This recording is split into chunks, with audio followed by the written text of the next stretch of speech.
நெல்லையில நடைபெற்ற பாஜக booth committee மாநாட்டில் கலந்து கொண்ட மத்திய உள்துறை அமைச்சர் அமித்ஷா தமிழகத்துல அதிமுக பாஜக கூட்டணி நிச்சயமா வெற்றி பெறும்னு நம்பிக்கையோட டெல்லிக்கு புறப்பட்டு சென்றதாக தமிழக பாஜக தலைவர் நயினார் நாகேந்திரன் சொல்லியிருக்காரு.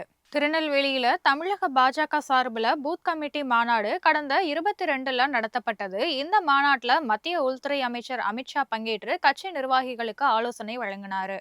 இந்த மாநாட்டில் கலந்து கொள்றவங்க அமருவதற்காக 2000க்கும் கூடுதலான சேர்கள், மாநாட்டு பந்தல்கள் போடப்பட்டிருந்தது. ஆனா எதிர்பார்த்த அளவுக்கு கூட்டம் கூடாததால மாநாட்டில் பல இடங்கள்ல சேர்கள் காலியா கிடந்தது. இதனால கூட்டத்துல கலந்து கொண்ட அமித்ஷா அப்செட் ஆனதாகவும் செய்திகள் வெளியானது.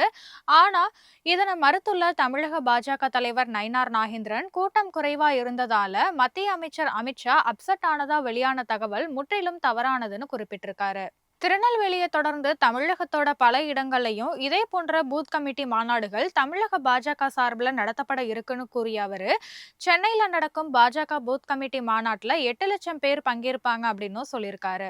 இந்த தகவலை தன்னுடைய வீட்டுக்கு வந்த அமித்ஷா கிட்ட சொன்னதும் அவரு சந்தோஷமானதோட மட்டும் இல்லாம தன்னை வாழ்த்தினதாகவும் நயினார் நாகேந்திரன் சொல்லியிருக்காரு.